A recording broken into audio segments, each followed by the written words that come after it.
general Ramiro Mantilla. Él está conectado con nosotros, línea Zoom, desde la ciudad de Guayaquil. General, bienvenido, muchas gracias por atender esta invitación. ¿Cuál es su reacción frente a esta decisión del Estado en su conjunto? Porque es el Consejo de Seguridad Pública y del Estado el que ha tomado esta decisión, no únicamente el gobierno. Buenos días. Buenos días, un saludo cordial a todos los que nos escuchan y nos miran por las plataformas digitales.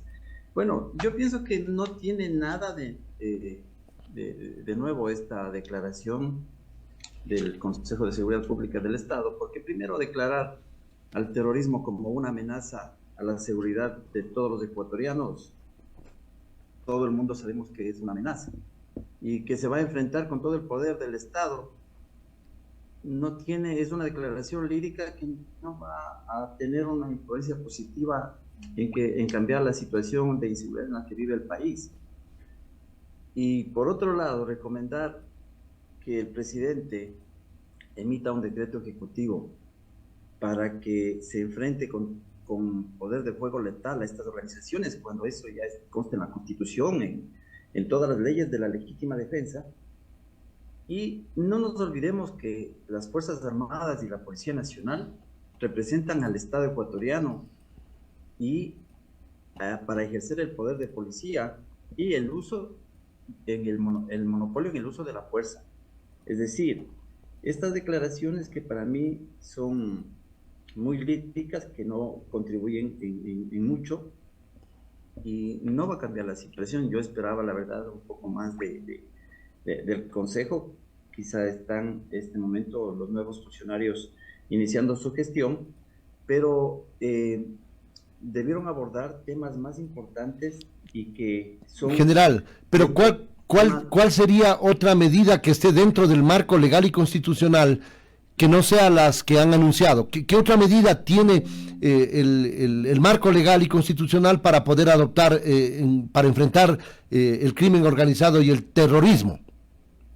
Mire, yo pienso que el tema legal queda pendiente todavía, la autorización o qué sé yo, legalizar el uso, el empleo de las Fuerzas Armadas en apoyo a la Policía Nacional, no únicamente cuando se decrete el estado de excepción, sino hasta que esta amenaza esté controlada. Entonces, ese sería...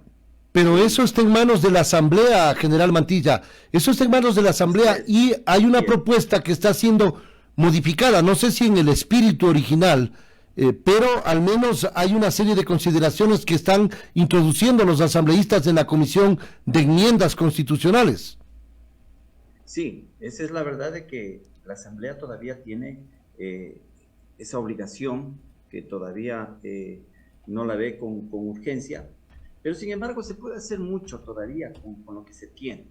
Esmeraldas es un ejemplo de lo que se puede hacer, el trabajo coordinado y conjunto de Fuerzas Armadas y de Policía. Pero sin embargo, todavía yo esperaría que el COSEPE empiece a pedir rendición de cuentas, si ahí en el COSEPE está el presidente de la Corte Nacional de Justicia, está Fiscalía. ¿Por qué no empiezan a armonizar el trabajo entre fiscales, jueces y equipos de investigación de la policía? Que eso es lo que está faltando.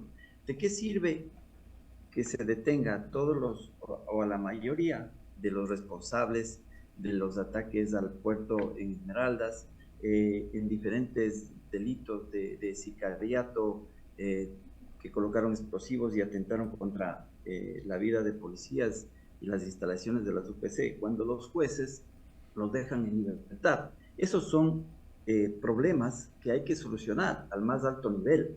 Entonces, tomar una decisión, liderar en pedir rendición de cuentas a jueces y fiscales que se están apartando de la ley y que no están contribuyendo a la solución del problema, ese es algo que debe hacerlo al más alto nivel. Y luego hay una tarea pendiente todavía en el tema del presupuesto para la seguridad. La Policía Nacional, desde hace 2 años que está la amenaza más fuerte de estas organizaciones delictivas organizadas, todavía no tiene vehículos apropiados para que pueda patrullar en sectores complicados de diferentes ciudades como Guayaquil, Esmeraldas. No tiene el armamento largo el armamento que le permita ponerse en su superioridad en el poder de fuego contra el resto de organizaciones. No puede seguir enfrentando con un arma 9 milímetros cuando los otros tienen fusiles y subfusiles. O sea, esa es la diferencia que existe en este momento. Y considerando al terrorismo como una guerra, un conflicto asimétrico en donde estos ciudadanos de las organizaciones delictivas se camuflan entre la población, o sea, no son fácilmente identificables, están en los barrios, ¿no? Entonces, este es una de las falencias que también el Estado y en sí, espero que ya con el nombramiento del general Paco Moncayo y del general Warner Bravo, se empiece a consolidar un plan de intervención focalizando los lugares en los cuales estas organizaciones delictivas tienen tomados territorios. Existe una gobernanza criminal en varios sectores de Esmeraldas, de la provincia de Los Ríos, del Guayas, incluyendo la zona 8, y en diferentes sectores de estas organizaciones tienen seguidores y y tienen estructura. Entonces, hay que luchar contra toda esa estructura criminal, pero principalmente trabajando interagencialmente, interinstitucionalmente. En este momento cada institución está haciendo su trabajo por separado. Por separado, y así no se llega al éxito en el tema de las operaciones. El sistema de inteligencia. La Policía Nacional ya tiene mapeado todo el tema de actores delictivos, miembros de estas organizaciones delictivas, y por eso es que da golpes certeros y detiene a los responsables de los delitos. Pero ¿qué hacemos si van a la audiencia de flagrancia y les dicta medidas sustitutivas o los mantienen solo por 30 días y luego... Eso es lamentable. O sea, yo diría que ese es el punto más débil de la Administración de Justicia y que debe ser solucionado por el COSEPE y que debe ser solucionado por las máximas autoridades. Se reúnen en la Mesa de Justicia, en la Corte Nacional de Justicia, convocada por el presidente de la Corte. Pero ¿qué resoluciones hay? O sea, tiene que haber los jueces y fiscales, todos, los mandos medios, como llamamos, deben saber que este es un objetivo nacional, un objetivo que interesa a todos los ciudadanos, mejorar la seguridad ciudadana y desaparecer a estas organizaciones que están teniendo esta gobernanza criminal, en donde ellos, ante la poca o nula presencia del Estado en esos territorios, ellos están siendo fuertes y tienen una base social compuesta por jóvenes que lamentablemente están excluidos del sistema educativo o que no tienen oportunidades laborales, que ese es el caldo de cultivo y realmente en donde ellos son más fuertes como los llaman ellos, los soldados de estos grupos delictivos. General. Entonces, se debe tener, más allá de solo el tema de más policías, más militares, medidas comunitarias y medidas sociales. General, estamos dialogando con el ex comandante general de la policía, el general Ramiro Mantilla. General, es muy interesante abrir el debate sobre estas decisiones adoptadas por el COSEPE. Si usted manifiesta que son insuficientes, en cambio, Marcela Arellano, la presidenta del Frente Unitario de Trabajadores, que estuvo hace pocos minutos en nuestros micrófonos, cree que hay que especificar cómo y quiénes son declarados como terroristas, porque se puede confundir, como ya sucedió en gobiernos pasados, que a luchadores sociales se les procesaba como sediciosos y terroristas, y ella más bien tiene el resquemor de que a través de estos pronunciamientos y estas decisiones apegadas a la Constitución, la fuerza pública pueda cometer exageraciones y desafueros. ¿Qué dice usted frente a estos resquemores que tienen los dirigentes sindicales como la presidenta del FUT, Marcela Arellano? Sí, yo creo que ese fue el argumento que se discutió en el COSEPE para no poner, yo diría, nombres de organizaciones, sino más bien hacer una declaración general contra el terrorismo. Generalmente en estas luchas siempre existe, yo diría, algunas desviaciones, ¿no? La lucha contra el terrorismo por la simetría del conflicto, ¿no? Entonces siempre hay temores de que se pueda violar los derechos humanos de las personas, es decir, que se empiece a militarizar la seguridad y en la seguridad ciudadana, en donde realmente a veces hay detenciones de sospechosos que a la final resultan siendo inocentes o poniendo en el mismo saco a otras organizaciones o personas. Por eso es importante, yo no le veo mucha utilidad a esta declaración. Sabemos que son grupos delictivos y que hay que enfrentarlos con todo el poder del Estado, eso ya se conoce, ya sabemos que hay que hacerlo, y con toda la fuerza legal. Hay una figura que en muchos países se utiliza que es la persecución penal inteligente, es decir, abrir procesos específicamente contra todos estos delincuentes, cabecillas de estas organizaciones que ya todos conocemos, todos sabemos, empezar a perseguirlos judicialmente hasta llegar a sentencias. Y no puede ser posible que un juez de primer nivel tire abajo una sentencia de un tribunal, como sucedió con Alias Junior. O sea, esos son los problemas que si se solucionan van a incidir positivamente y el delincuente va a tener la certeza de que cometiendo un delito va a ir muchos años a la cárcel y no va a salir de ahí. Entonces, y otra tarea pendiente también es tomar el control de los centros de rehabilitación social, que la verdad eso es una bomba de tiempo. Y desde ahí se sigue actuando con violencia y disponiendo temas violentos que se realizan en las calles de nuestra ciudad. Pero general, usted estuvo al mando de la policía y también se produjeron ciertos eventos en el sistema carcelario. ¿Por qué razón no se puede controlar estos centros penitenciarios que se dice desde donde se planifican actos delictivos en la sociedad, fuera de esas cárceles del país? Mire, en mi gestión la termino en el año 2018, en mayo del 2018. Y si usted ve las estadísticas, en mayo la tasa de muertes violentas era 5.9.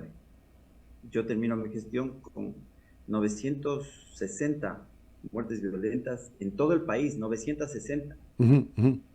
¿Ya? El año anterior fueron 4.300 en todo el país. ¿Y cuál fue el éxito? Se dispuso con el mando que estábamos en ese momento, se dispuso, y desde hace mucho tiempo, desde el 2018, teníamos a los grupos especiales del IR, el GOI y el GEMA, encargados de los pabellones de alta peligrosidad.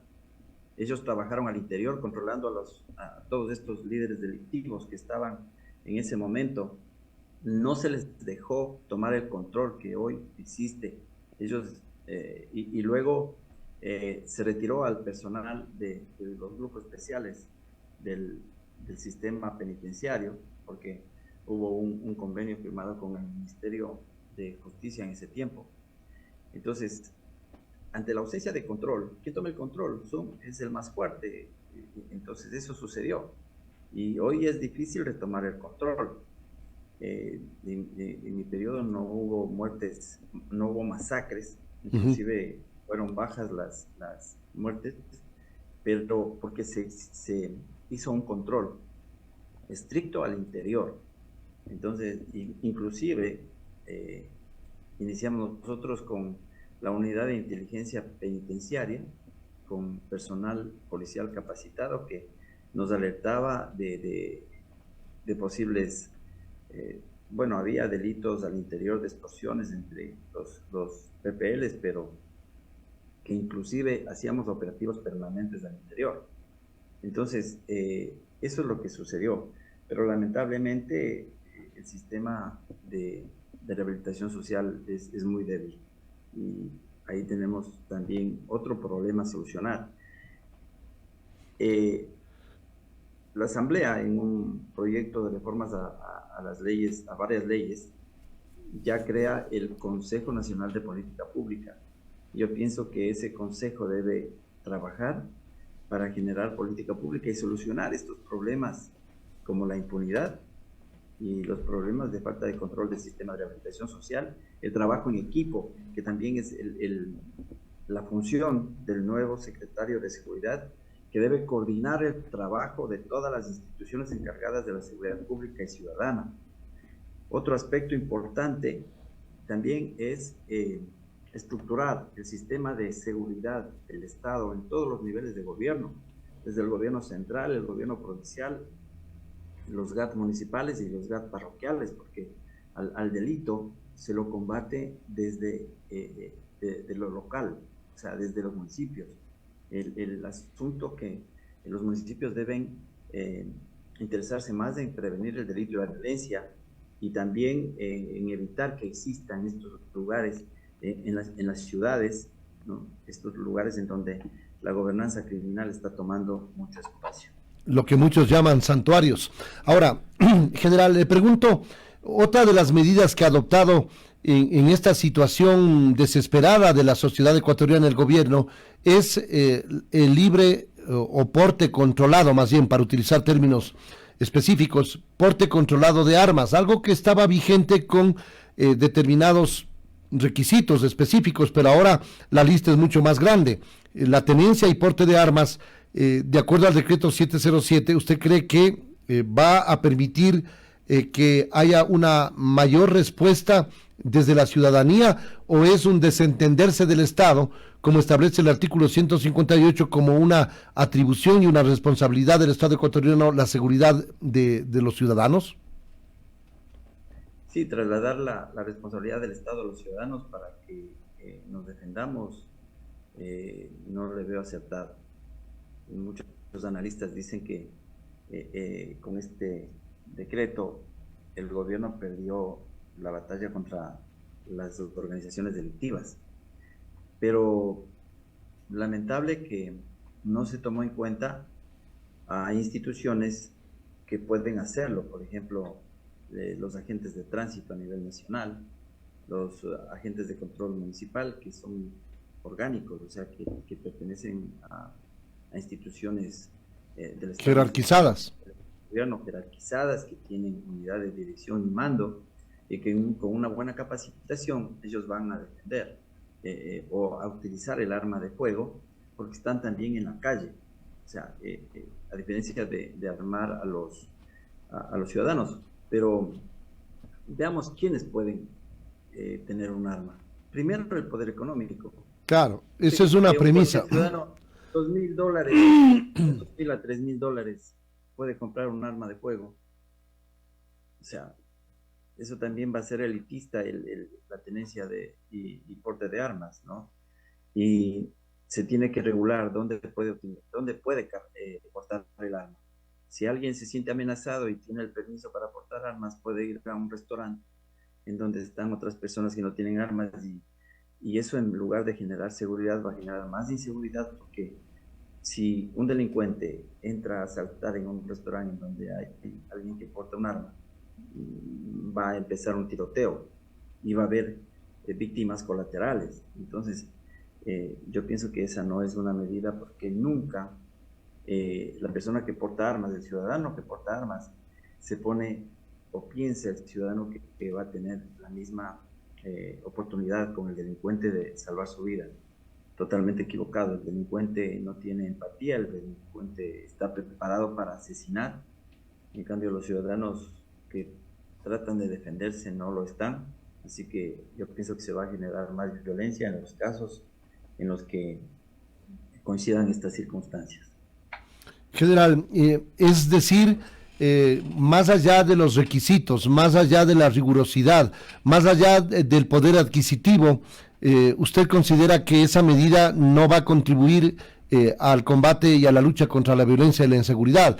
Porque no es que van a poder ahora con este decreto adquirir en la ferretería de la esquina o en la tienda del barrio un arma para poder portarla. Y además no es el libre o el porte de armas, sino tiene que registrar el arma que va a portar. No es que con el permiso tiene usted la libertad de portar una u otra arma, general. Sí, estoy de acuerdo en eso.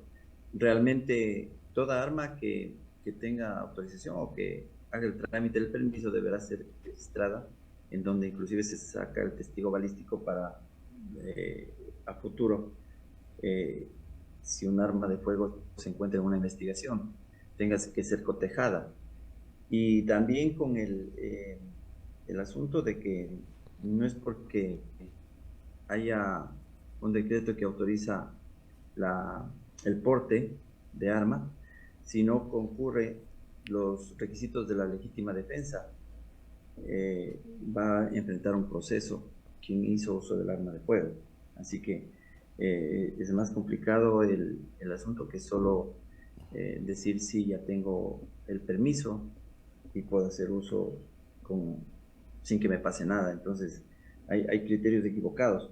Pero yo pienso que la tenencia, o sea, el tener en su domicilio, el tener en su finca, en su negocio, en su negocio para una eventual defensa, eso también con el riesgo de que yo personalmente prefiero, si llegaría a suceder eso, entregar mis bienes antes que perder la vida, porque cuando usted empieza a hacer uso del arma de fuego ante una amenaza, igual, pocas posibilidades hay de que el ciudadano común salga ganando al enfrentarse a delincuentes, porque ellos siempre actúan con el factor sorpresa, usted no sabe cuándo le van a atacar. Y otra, que ellos en pocas ocasiones van solos, siempre van entre 2, 3, 4 personas. Entonces siempre va a estar en desventaja el ciudadano. desventaja el ciudadano. General, muchas gracias.